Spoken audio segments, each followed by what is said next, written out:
finally I was just like, this is not how I thought my life would be. This is not how I want my life to be. And I need to take a leap of faith in me. And I don't know what this looks like, but it doesn't look like this. Life doesn't look like this. Right. And I'll figure it out. 99 hustles. 99 hustles. International feed. Nick Carter. Carter.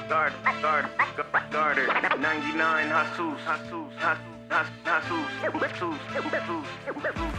Welcome to the 99 Hustles podcast. I'm your host, Nick Carter. And I'm your co-host, International Fees. And we appreciate you tuning into the podcast where we make it our mission to get information and stories from the minds of successful entrepreneurs directly to you. Hear how they came up, what they went through, the highs, the lows, and the stories that define them. We hope to inspire the hustle spirit inside of you. It's free inspiration. What else? Motivation. What else? Information directly to the listeners every week. And please do not forget to subscribe to the 99 Hustles podcast, where you can keep up with these incredible stories from incredible people. And with no further ado, let's get into this week's episode. Let's get it. Squaw.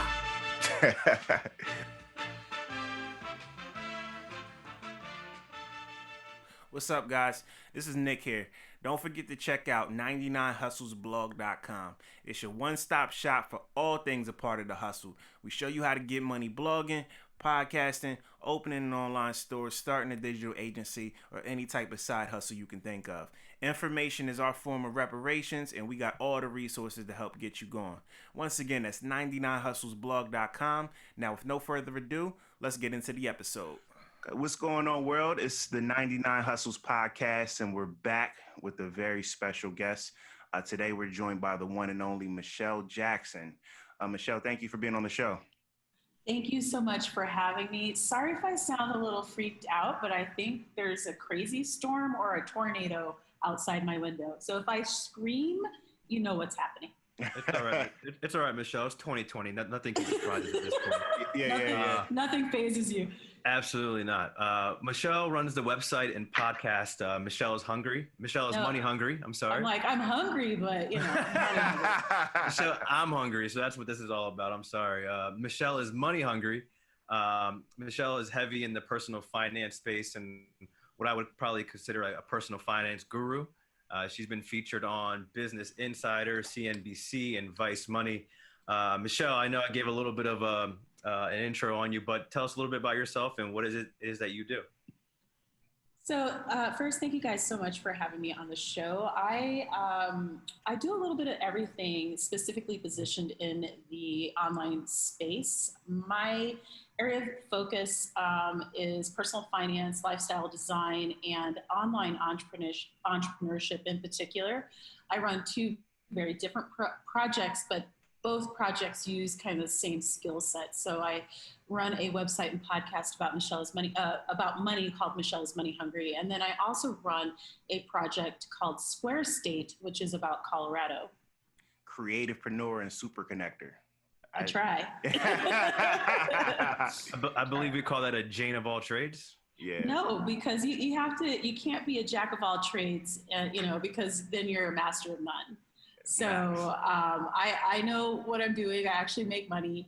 It hasn't been easy, mind you. And I hate the people who are like, oh, it's so easy. I'm like, you're so full of crap. Yeah. But I've gotten over the main part of the learning curve when it comes to making money online. Awesome. And starting off with that, what was your mission at the outset of all this? So initially my plan was never to make money online. In the beginning, when I started creating content online, I just wanted to share a very messed up personal finance story. And I felt like if one person was inspired, influenced, or educated on what not to do financially, that I had served a purpose, or my story served a purpose and a need. So initially the goal was never really to monetize, but just like everything, people change, things change. And as I continued to work online, I was like, wait a minute, like there's so many ways I can not only serve the communities that I serve, but also get paid and then do it from my house. Absolutely. And so I thought, this is something to look at. And I knew that it was real because I had a lot of friends doing very, very well online. And by very well, I mean 6 figures a month. Talk about it. One of the things, though, that I do want to say for anyone listening, because I think everyone needs to hear this. So I was talking about personal finance and a personal finance journey because I was severely in debt. You can go into business as an indebted person. The problem is your progress will be slower because your brain energy will be focused on the debt, and your money will be allocated differently. So like money where maybe I would have reinvested into my business, that was money that I paid off debt. So the more that my debt was paid off, the more money I made. The more you can invest in yourself. Yeah, well, I attracted more money too. So this is something that I've been reflecting on quite a bit this year because I'm at the very tail end of paying off the unsecured debt. And then I have student loans. And the student loans will be easy because I had so much debt. It was very, very overwhelming. But I became an entrepreneur and self-employed, then an entrepreneur during that debt repayment journey. And it was incredibly complicated, incredibly stressful, and really crazy to do. But I was single, I didn't have kids. And so I knew that if worse came to worse, I could live with my mom. Or I could do home exchange, but I'm a little old to be living with my mom. So that was like a motivation not to. I love her, but or I could do like house sitting or whatever. So I knew that there were other options if I totally failed. And I think for many people, you in the online space, if you stay in it long enough, eventually you figure it out. You just have to get to the point where you figure it out, and then you can amplify the lessons and the earnings, that you start attracting, through your work. But I do feel like it's important to mention the debt piece affecting your ability to earn, because the money is just allocated and thought about differently. So if you have to earn money to pay a bill versus money is coming in passively and you're fine, and then you have this money on top, that it's just a different experience. So I feel like it's irresponsible not to mention that. Yeah. Michelle, I think, and you touched on that actually in the, I think the CNBC article. Yes. You mentioned that you paid off $60,000 in debt through your online adventure. That's just incredible. So certainly would like to commend you, number one. That's an amazing feat. So like how, like, did you set like a plan for yourself? Were you like, no, it was just messy. Was it like a whiteboard or? No, it was messy. It was just, I had like, you want it to be so like clean cut, like all these people usually I used an Excel spreadsheet. That wasn't what I did. Okay. You gotta get dirty. That wasn't what happened. So basically, the other thing that people don't talk about is debt complexity. So I had a really, really, really complicated debt story. So I owed a lot of people a lot of money. Some a lot of it was in arrears. Some amounts were really little, some were large. Like it was just a lot going on, different, annual percentages. Like it just was a lot. So it was really complicated. So when people talk about, oh, I have student loans, and I'm like, you only have student loans? Like that's easy. You should be thankful. yeah. Like I had 30 plus bills easily. Yeah. Of varying sizes, varying complexity, just so much variability. So what I did was I was like, I am just going to do what I can do each day. That's it. So sometimes it was emotionally, like I focused on a bill that emotionally stressed me out. I was like, I got to get it done. Other times I focused on a bill because it was a little. I was like, it's so little, I just got to get it done. It was this hodgepodge mishmash because there was so much that I was dealing with that it took a lot just to manage my mental energy. Yeah. So that's an important thing to talk about, though, right? Is like how the stress can really stressful. It's emotional. It takes away all your ability to kind of think freely on actually doing something positive. But it's hard when you have that debt looming over you, you know. And I'm glad you talk about that, because, you know, people like to make, you know, entrepreneurship sound like a Sexy. You know, yeah, real sexy. It's not sexy at all. Yeah, yeah. But it takes a lot of hard work, and you know, you talking about it is, I think, very beneficial, because it paints a real picture of what this lifestyle is really like. Yeah, and I think also what's important that she said was just taking it one bill at a time, or one step at a time. I think I heard someone say before, like, when you're building a house, like, don't focus on like the whole picture of the house, like just focus on one brick at a time. And in your case, just one bill at a time, and the emotional component to it, and then before you know it, you're you know, you're on your way to being debt free. Now, I should mention that I had worked at a university, and then so I started my journey in 2012. So I was working at a university at the time when I really started, like, okay, I got to do something about this. But then I just got, I'd worked there for quite a while. By that time, by 2012, I'd worked there for many years. And finally, I was just like, if I stay here, I'm going to have a heart attack and die. Like, I'm being really serious. Like, I was commuting 2 hours a day one way. Oh, wow. So it was 4 hours. Slow death. It was a long commute. Wow. And the reason why was, it's usually 30 minutes, but they were working on the highway, and Denver's had a lot of growth. So in between those two, you know, adding those two factors, it ended up being insane. So it was like all this growth, all this traffic, and then they were working on the highway. So I would everyone took the bus from Denver to Boulder, or Boulder to Denver. You would sleep on the bus, like same people, because we got free passes. And so I would just, you know, commute, and I was working with international students, adults. So I had, you know, I was working with adults with adult issues. Right. And so from all over the world. And it was just a lot to deal with, and have the bills and all that. And finally, I was just like, this is not how I thought my life would be. This is not how I want my life to be. And I need to take a leap of faith in me. And I don't know what this looks like, but it doesn't look like this. Life doesn't look like this. Right. And I'll figure it out. And so I had dabbled a little bit in making money online, but I really didn't know what I was going to completely do. And so I finally decided to quit. I put in a long notice, which I don't recommend for most people, but I was the only person. I was the only person who did immigration for that program, and it was a big deal. When I left, they actually threw a campus-wide party for me, so people all over campus. Wow. You know, because I was really well liked. Yeah. Lasting impact. That's great. And I'm still in touch with students to this day. Facebook, you know, keeps you connected and all that. Oh, wow. And I literally quit on December 14th was my last day. I was on, and I had bought a plane ticket 4 months before when I put in my notice. December 16th was when I flew out from Denver to go to Australia. I was like, I'm going to quit. I'm not going to back out of it this time. And I'm gone. And so that's what I did. Sounds like your freedom trip. I was out. I was really tired. And it took me a year to feel physically normal because of the amount of stress. Yeah. Wow. That's a year. I mean, the stress between the commute and then, you know, the debts that people. Yeah, the people and the debt, you know, that weighing on your shoulders and in your mind also, that'll drive anyone money hungry to change their circumstance. Nice pun, Nick. But I didn't call my project at that time. So it was called something else. So I actually rebranded like a year or two later. And that actually,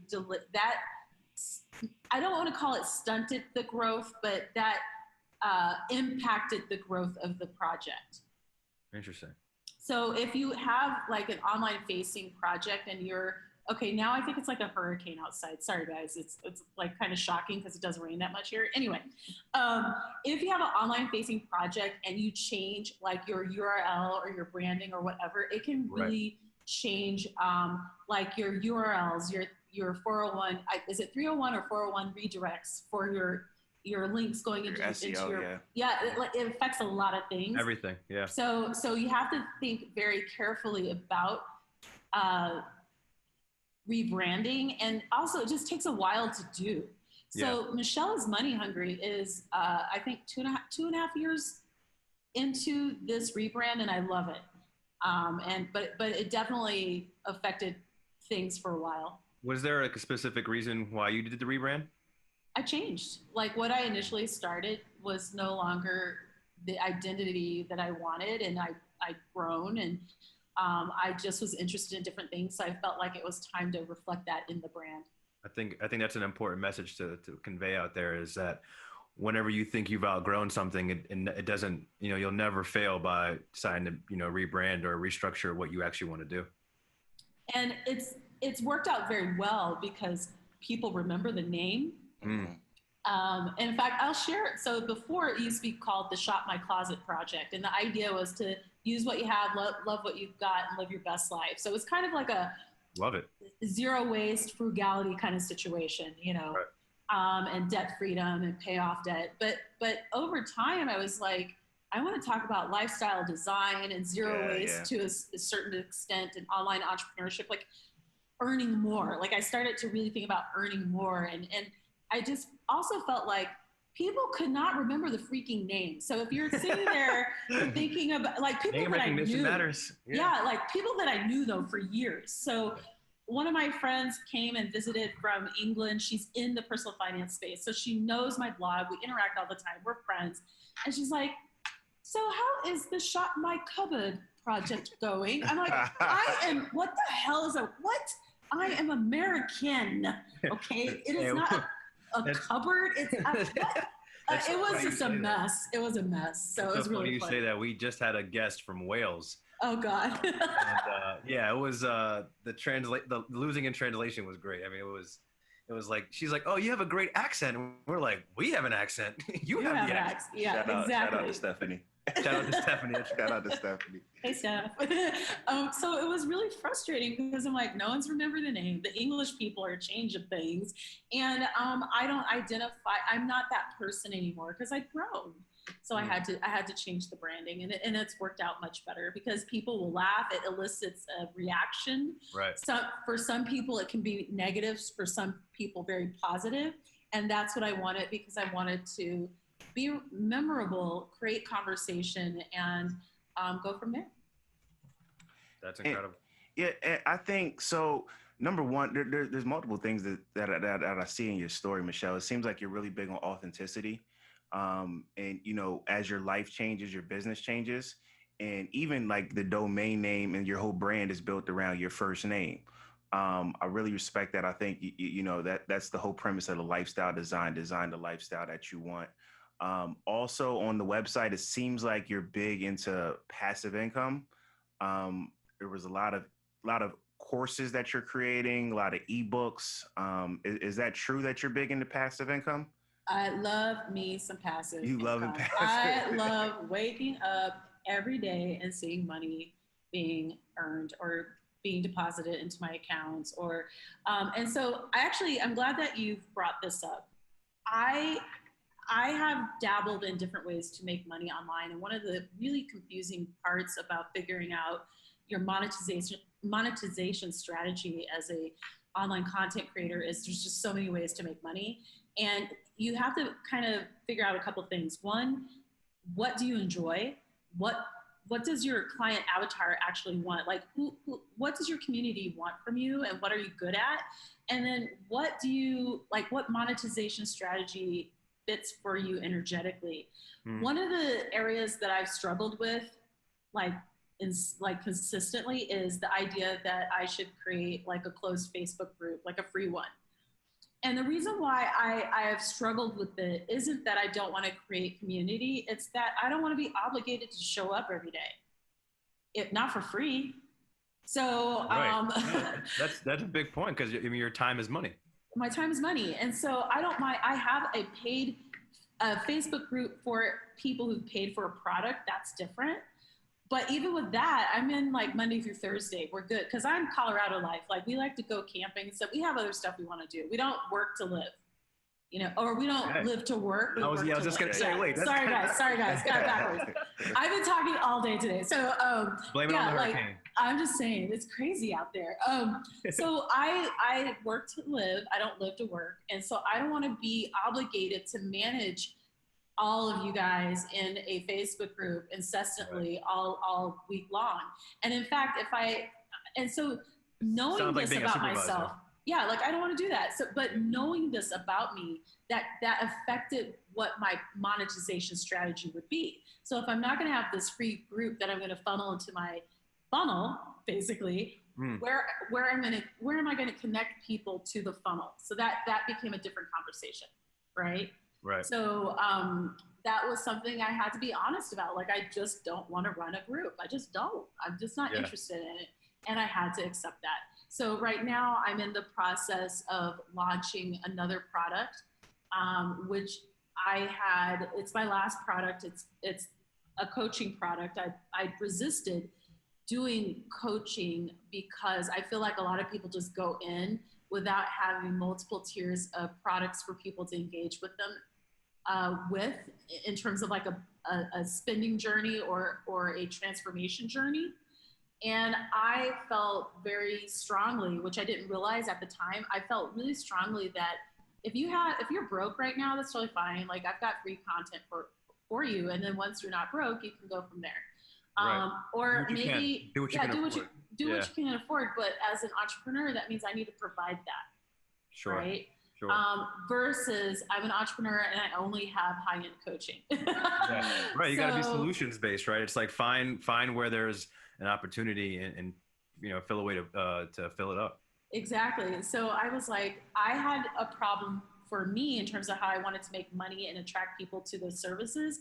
The other side of the problem was, how can I serve my community in a way that matches what I think is ethical, and also just understanding that I don't want them to have this one and done experience either. So now what I've done is I have ebooks that people can purchase. Well, no, I'll go through there's free content, there's ebooks, there's affiliate links that people can click on, and it's free to them to even sign up, but they still get money. I get money when they use it. I have sponsored content. I have free courses. I have a membership program. I actually coach people. Like, I do 1 hour coaching on occasion when people reach out to me, like very specific people. So like today I did that. It was pretty intensive. And what I do with those people, I'm like, pay what you think the session was worth. Wow. And it's kind of a tricky thing to do because it makes people really think about their own time worth as a person doing the same kind of product. Usually when I've done this, I make at least $200 an hour when I do that. So it's big. Yeah, it's been an easy way to like help. And then for people where I know that maybe income wise that wouldn't be the case, it balances it out, because typically I'm, if I'm going to talk to you, I'm a talker. Like, I'm going to talk to you for free, but I have to be careful about valuing my time, right? So right, I do the one-off coaching. I do webinars. So sometimes I'll do webinars and you pay for that. So I have all these different ways that people can pay for products from me. And then now I also have the coaching that I'm rolling out in August. So that's going to be fun to do. And now actually I don't feel weird about it either, because I know how to make sure that I'm providing the value that people are looking for, because I've been both a person who's been coached, and also, so I've been on both sides, and which is helpful. It's like the best teachers are the ones that had to learn it themselves, right? From else. Absolutely. Oh yeah, and I don't want to charge people for stuff and not understand what their experience really should be, or like what I would want to experience as a client. So developing those products took time.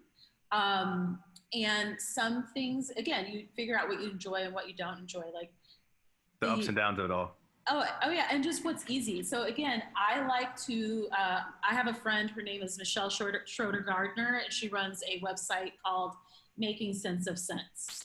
And I realized, I was like, I want to do what she did. So she's made about $6 million in the last 5 years with her website. You know why I like her lifestyle? Because she's not managing a group. She's not like engaging with people all the time. She created a lot of content. She grew her affiliate marketing income, and she's on a boat in the Caribbean right now, living her best life. She's either usually she's on a boat, or she's in the Western United States, living van life. She alternates, her and her husband. And I was like, that's what I want to create. That's what I want. Yeah. So I don't want to, like, I don't want to, you know how you get influencers who are like really like perfect looking and their nails are crisp and everything's like, I'm not against looking done, and I would love to get my mani-pedi done after the COVID. But I'm kind of bohemian. I'm a kind of a hippie, you know, like I don't. You live in Denver. I mean, Yeah. Like, let's be honest here. Let's be clear. You live out there, right? Yeah. So I just like that. I'm not wanting to fly around the U.S. to speak at gigs, even though I do speak at a lot of events and things like that. Like I choose them very wisely and very carefully. So like even for next year, I have a pretty clear idea what my schedule is going to be depending on what's happening. Right. I don't want to be flitting around like that. I want to live my life. So that means I'm making money in a way that's as hands-off as possible in the long run. So my number one goal moving forward for this next 12 months is growing my email list. That is the only thing I'm focused on. It sounds like the 4-hour work week. Yes, I used to hate that book, by the way. But yes. Really? Right? Until you decide that, you know what, that's actually the lifestyle I want to live. No, I just think that I read it at a time where it was the wrong time to read it. Yeah.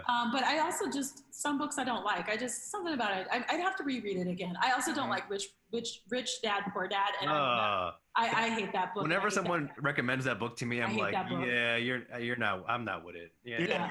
I hate that book. I don't like the guy. I think he's a douche. So he's there horrible. you go. Yeah. Anywho. Yeah, no plug for that guy. No, but I kind of want to go back to one thing you mentioned about, you know, trying different products and kind of figuring out what you actually want to do as opposed to what you think you should do. What are some of the mistakes you made along the way that maybe you wish you could have avoided, or do you even wish you avoided them? I'm glad that I made the mistakes, because then I know what I don't want to do. So you have to, like, people always want to like avoid mistakes. You can't, as an entrepreneur, especially online, you have to make the mistakes in order to have the assessment and information available to you to make choices. So everything that I've done, I'm glad I've done it the way that I did, and I've learned from the mistakes, and it's made me a more informed entrepreneur and much more confident. Right. Because with each mistake, I've also had wins. So if I didn't take the chance, then I wouldn't have been in front of the win, even if it's little. That's a great point. So you know, speaking of that, how were you able to handle that adversity? I know, like, we like to glamorize entrepreneurship, or people do in general, but there's a lot of times where you have self-doubt and you're questioning if you made the right decision. Did you have one specific moment where you really weren't sure if you were doing the right thing, or have you always kind of felt like, you know what, regardless, I'm on the right path? I felt like I was on the right path, but I've had hard moments in my life that make entrepreneurship it's like that was harder. So, you know, in my backstory, which I don't know that I shared really, but part of the reason why I was in personal finance was that I had always had, like, you know how some people are natural spenders and some are savers, but it was more than that. Like, I just had no financial education. So I was good at the soft skills. I'm excellent at them, but like all the money management, that just wasn't taught. And I think for a lot of African-American families, that is the case, not because people don't care. It's just that's not a conversation. You just don't know. Yeah. And what happened was my mom lost her job when I was in graduate school, and I knew she had, but she'd always gotten new ones really fast. And so finally, like months later, she goes, Michelle, I'm really worried. I can't find a job. I need to live with you. And so I was in graduate school. I was auditioning for music videos. I was like dancing. I was auditioning to be a Denver Broncos cheerleader. Like this was my life, studying, having fun. And then all of a sudden I'm living in Boulder, Colorado. It's a very wealthy town. I grew up there. And now all of a sudden I'm living in a studio with my mom, supporting the two of us on Starbucks money and student loans. So that was hard. So if you can get through something like that, entrepreneurship's like It's Okay. like, please. Okay, You're well, like, wait, I get Yeah. to still wake up every morning and not have to worry about like, Yeah. what my day's gonna look like. That's incredible. So it was hard, but and the other thing is, there was a family in my little building that I lived in, an immigrant family. I want to say from Morocco or Tunisia, right? North African family, and again, these were studios. There were 10 people in their studio, including 2 children, and they were the quietest neighbors. Actually, they were the most gracious. They were the most giving, and I learned a lot about humility. And I was like, if they can get through this is not what I planned for. This is not what I signed up for, but I'm gonna make it through. And I resent this, and I'm so angry, and I'm so upset. And I still tell this story because I feel like it's so important. And the other reason is this: 51% of women of color will find themselves supporting a relative or friend financially in their lifetimes. And a lot of the women in the personal finance space, Black women and Hispanic women in particular, and Asian women, quite honestly, but when you see a lot of these people talking on TV or whatever, you could probably, many of them have helped a family member out, period. It's a very high percentage. And that's kind of, a big reason why we wanted to speak with you is, you're able to provide not only your story, but you're able to provide a story that a lot of our listeners can relate to, right? You talk about 51% of Black women will support a family member at some point. That, that it sounds, that, to me, I hear that in my jaw drops a little bit, right? It's like, you guys are essentially entrepreneurs by trade. Like, you have to be, you have to find different ways to be resourceful, not only for yourself, but for others. For others, yeah. Exactly. And the other data that is interesting is the number one group going into entrepreneurship is women of color at like 300% the next ethnic group. So Black women are going into business for themselves at least 300% the next group below. Sounds like a lot more clients for Michelle. Hey. Word. We all got to eat, just right? get in my funnel, okay? Because I do it passively. Absolutely. Saying. Word.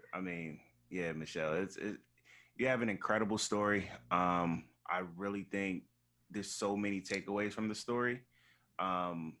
Just about your journey from your job to your redemption of paying off your debt, and then couple it with the story of supporting your mother as well.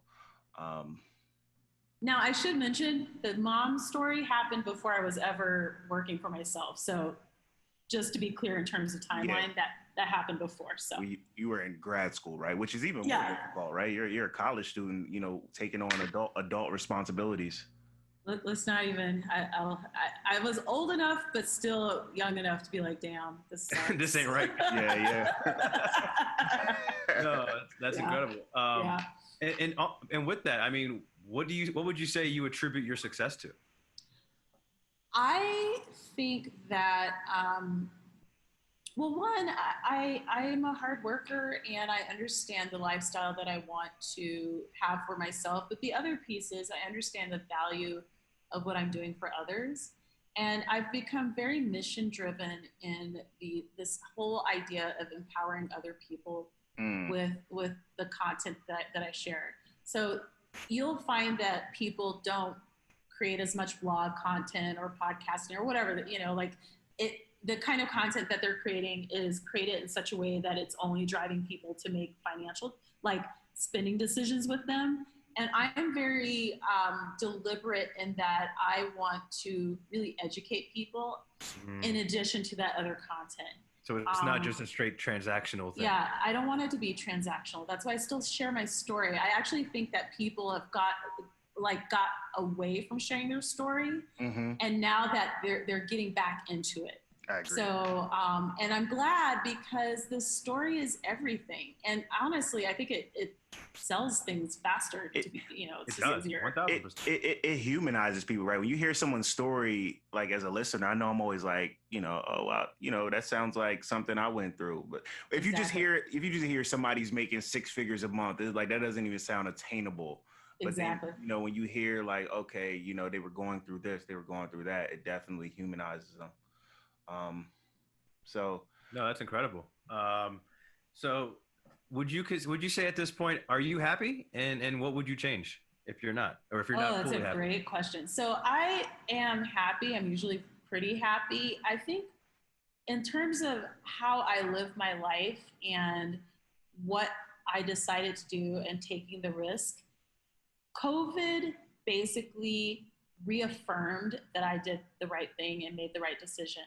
I made the right decision to pay off debt because if I had that $60,000 right now with all that complexity, I would be terrified. I would be stuck in a job. The life would be very different.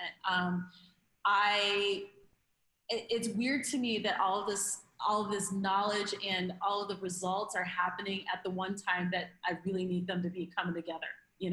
Right. Our economy is a hot mess. There's all this stuff going on. Right. And I know that I'm getting money. Like today, when I get off, I'll send my PayPal info to my person that I coached, and they're gonna pay me. And that's like boom. And there's that money hurricane coming again. That's right. And then I have passive income that I get from my ebooks that I do. That's coming in. Wow. On this week. I have other money because the other thing that I did was I diversified my income. So by diversifying my income, it took a lot of pressure off of me because I knew that if in one point of the year something dipped, something else would pick up. Right. So even my freelance writing, because I picked up doing that again. I used to do it for a while, then I stopped because I hated it. And the reason why I hated it was I had to, remember I was in debt at the time. I had to kind of take all the clients and even bad ones who didn't serve me well. And so finally I found some really good side hustles. So this is the other piece. Sometimes side hustles are everything in the beginning of an entrepreneurship journey if you're not working in a 9 to 5. My side hustle was so awesome. I worked for a local yogurt company that is now national. And they used to send us to the mountains to hand out yogurt, and we would stay in our own suite, our own separate suites. So me and the team lead. Yeah. Oh, yeah. Well, we're grown-ups, right? So we had our own suites on the ski slope, and then we would hand out yogurt and I'd get paid. So I found a couple really, really good side hustles where they paid really well for a side hustle so that I could say no to things that didn't serve me well, like those bad freelance clients. Once I started making passive income, I was like, I'm in the personal finance space, and that freelance money is lucrative if I can get in front of better clients. And because I wasn't as desperate, I just wasn't, I was able to attract much better clients. And so now when I do freelance writing, a lot of my clients pay $1 a word. Wow. So that's great because I only need to earn, if God forbid everything went to hell, I only need to earn $1,400 a month. That's my outflow. That's my expenses. That's it. Gotcha. So if I have 2 posts at $750, 4 hours of work. Yeah, you're good. Crazy. 4 hour work month. Forget the week. So yeah, I did a lot of the hard work, and I tried a lot of things, and again, I had to pay off a lot of debt, so it changed how quickly my business would have grown.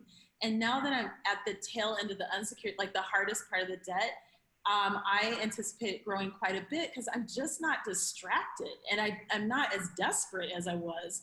And I've seen a huge difference in my business and just in my self-esteem and what I do. And it's been great, honestly. Yeah, well, yeah, Michelle, I have to say, yeah, it's an incredible story. You fit completely with the mode of the podcast. You're 100% a hustler. I think the funny thing about Michelle, I asked Michelle to be on the podcast. The first thing she said is, "I'm always down to talk about money." I was like, word. Michelle is money hungry. I was like, she's really about that life. And I should say about the name, I wanted to, like, it's kind of a joke, right? Like, Mhm. I am hungry for freedom. And the money is a product of that, right? the money creates the freedom. Yeah. And I think for people who are older in particular, where they grew up with Southern relatives, like the idea that you want money can be a very subversive thing. So for me, I'm like, if I want to help my community, I need money to do it. If I want to help, my relatives, I need money to do it. If I want to leave the United States to take a break because I need a break so bad, oh my God, I need money to do it. Right. There's just certain things that you can't escape. And in money conversations, I've learned this. The one thing I've learned that we don't admit is you have to earn more. You just do. You can't out frugal. Like $1,400 a month in expenses is pretty dang frugal. That's lean. Yeah. I'm not living a crap life, by the way. I'm living a great life. Like I went, like I go happy. I'm going to Breckenridge, probably at the end of this week for 3 days, and I'm going to Telluride next month, and so it's not like I'm living. I think it's safe to say you're not riding that. You're not on that commute anymore from Boulder to Denver. Yeah. Exactly. So I'm living a great life, and I have this low, inexpensive, lifestyle, right? But which on the surface you would never realize because of what I do. Right. But my point in saying this is, I'm at $1,400. That's lean. But there's a point where it's like I have retirement. I want to have, my future wedding, my husband that I haven't met yet. I feel like he's hiking or camping right now. I don't know where he is. Maybe you do. You just don't know yet. I know, right? But that costs money. He's blogging. You better stop, right? I got an affiliate link for you. That wedding's going to cost money. Kids are going to cost money. So, this idea that it's bad to earn more or like, oh my God, it's just reality. Inflation is at least 4% a year, every year. The stamp, if you write letters anymore, went from like 2 or 3, 4 cents in 1920 to like freaking, I don't even know what they're charging anymore. Your house, like back in the day, was $4,000 like in the 20s. And now the house, like in my neighborhood, the houses are up to $1 million. So you've got to, people just have to be honest about the fact that, sorry, now the lawnmower guy's outside the window. What the hell? I'm at my co-working space. He's looking for his check. He's doing something. He's riding that motor. It's awesome. Anyway, it's like there's just a point where people just need to be honest. Like, do you want to, like, once we can leave America, don't you want to go on a trip? Like, do you want to go? It costs money. You break your finger, that costs money. You need to fix your apartment, that costs money. So I want to earn more, so I'm not sitting there having to make these really difficult spending choices. I don't want to do that. I've done that long enough. I'm done. Yeah. So I want to earn as much freaking money as possible. Boom. Yeah, and you need money for yourself before you can help others. That's right. I always say can't help the poor if you're one of them. That's hope. Word. So Michelle, one of the last questions we always ask our guests is, what's your hustler's mantra? So, like, if you could describe or sum up, whether in life or in business, like one quote or a couple words that you kind of like live by, what would that be? Do it ugly. So basically, do it ugly. I even have a toolkit. I'm about to say, that's your course too, isn't it? No. It's my toolkit. It's my your toolkit. Okay, gotcha. That's free. It's free. Okay, gotcha. So the reason why I say do it ugly is I think that a lot of people want to skip steps, and they also want perfection. So part of the reason I think now that perfection is very attractive to people is they see kind of the end results of a lot of activity that people have done. So I started blogging for fun in 2012. What year is this? It's 2020. Mm-hmm. So I have more than 10,000 hours of time behind all of this. My podcast, I started, I put the work in. Yeah. So the results that you're seeing, that's not overnight.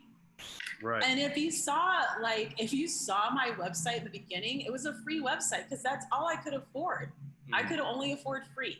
When I started my podcast, I could only afford free. I actually used freeconferencecall.com because I couldn't afford anything else. Obviously, that was not the tool for podcasting, but I made it work.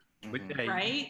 You took lemons and made lemonade. Yeah, that's all I could do. So I was like, I'm going to do, like, I want people to stop wanting like their course to be so pretty and, you know, their images, and they focus on all the wrong stuff.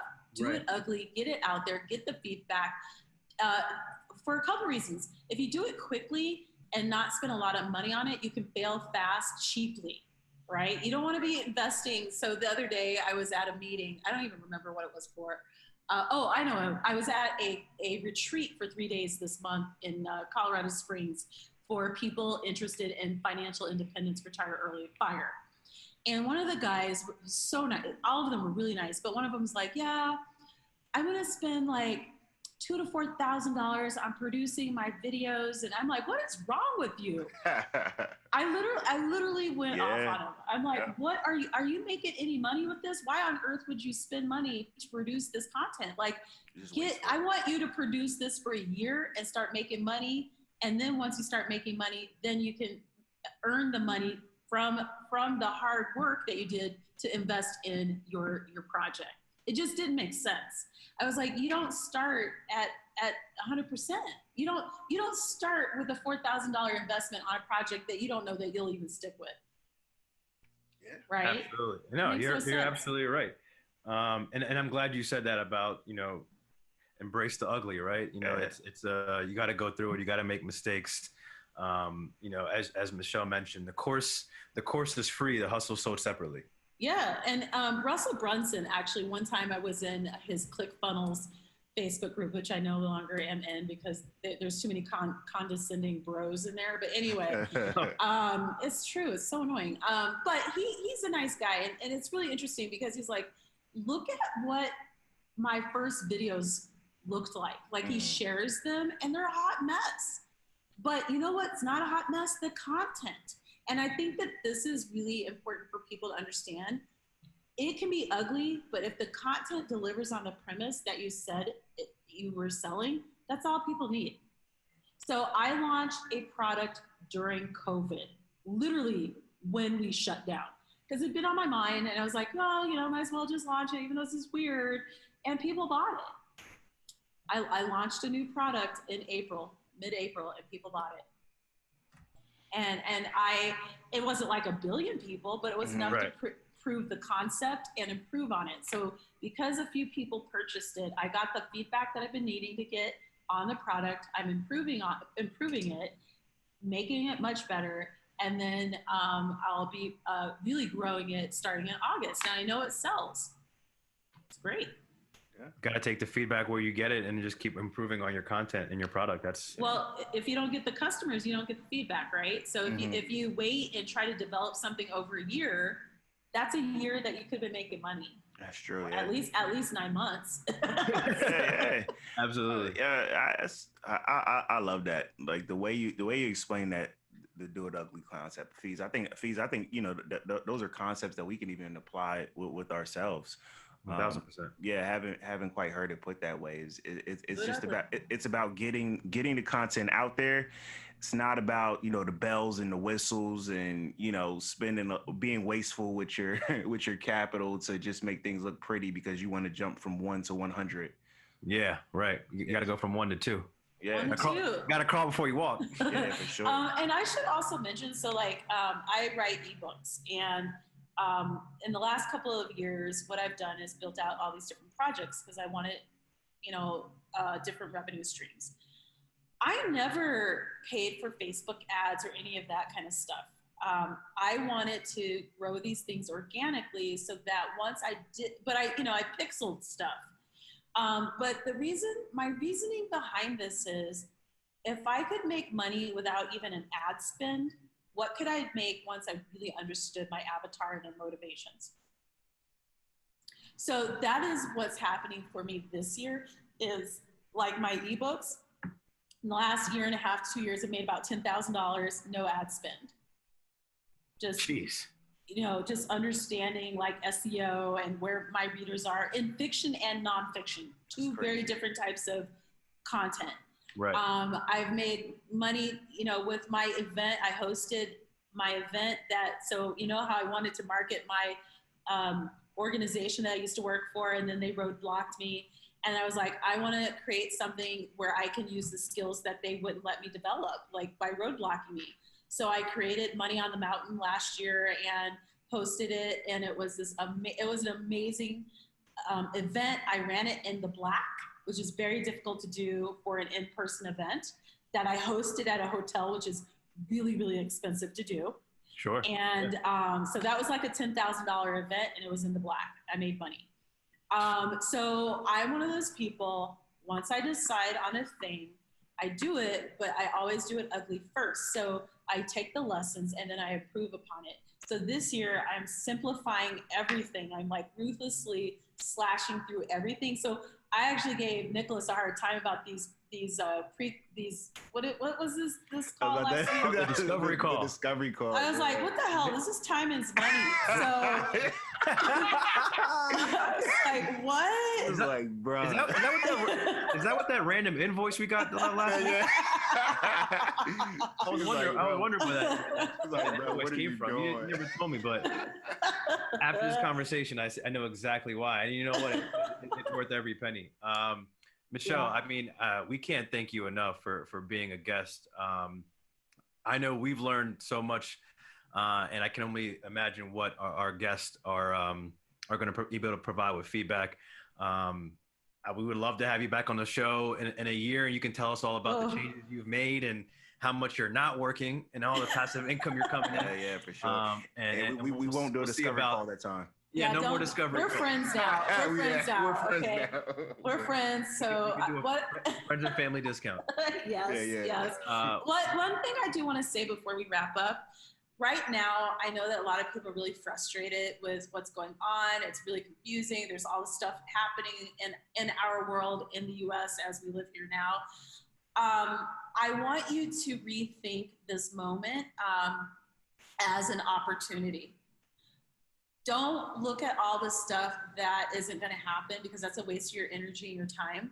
Right now, like I was planning, let me share how this year went. So I want to talk about some books that I wrote and published in the spring, so you can understand where I'm coming from. So I want to share how this year went so far. I had a whole monetization strategy that I had created for my books. Like I have a lot of different revenue streams, but I was working a strategy with the books. For the romances, I was like, hey, I'm gonna write a whole series that takes place where? The freaking Olympics, okay? And, but the thing is, guess what canceled? What was canceled? Since the first time since World War II, the freaking Olympics, okay? And life. So then I had another nonfiction book, but so I had written actually 4 books by the time the decision came to cancel the Olympics, because I started in January and I was publishing these books. Then in February, I published a book that was called what? Why not? I know what it was. How to host your first in-person event. What happened?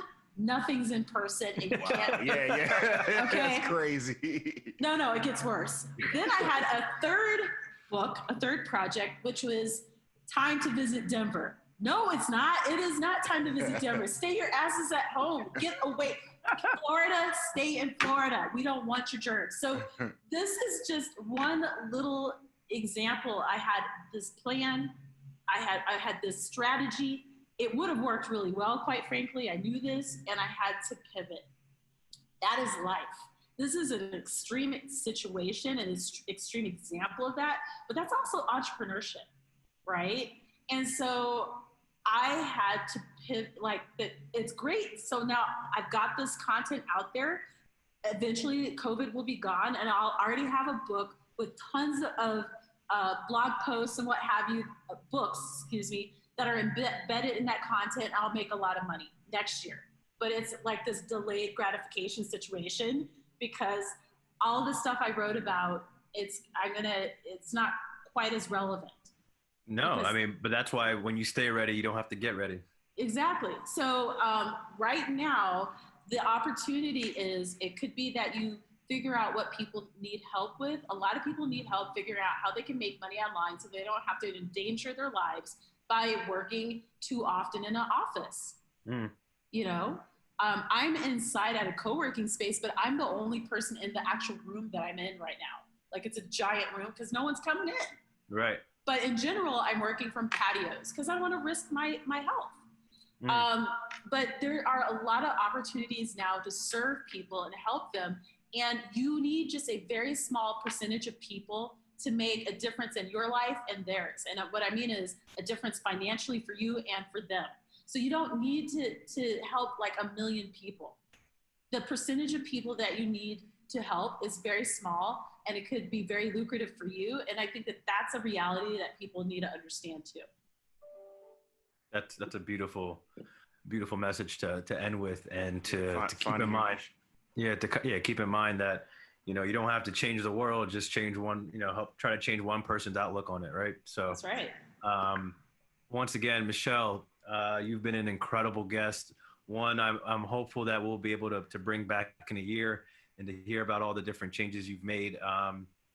Once again, Michelle, we'll be posting a blog with all of your information and your contact information. But if you wanted to drop any of your social accounts now, please feel free to. And other than that, thank you just for being available for the listeners.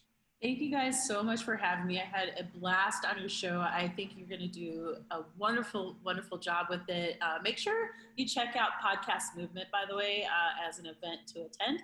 And if you listeners would like to check out my website podcast, it's under michelleismoneyhungry.com. You can find the podcast on Apple Podcasts, Stitcher, Spotify, different apps. You can find me on Instagram at Michelle is Money Hungry and Twitter at Mitch Loves Money, not MITCH, but MICH Loves Money. I'm actually pretty get that correct. Get that right, all right? Yeah. Like Michelle with the like girl name. Yeah. And I have a lot of fun on there as well. Awesome. Word, Awesome. word. Thanks again, Michelle. We really appreciate it. Michelle, thanks. Thank you, guys. We appreciate it. Bye. 99 hustles. 99 hustles. International feed. Nick Carter. Carter. 99 hustles.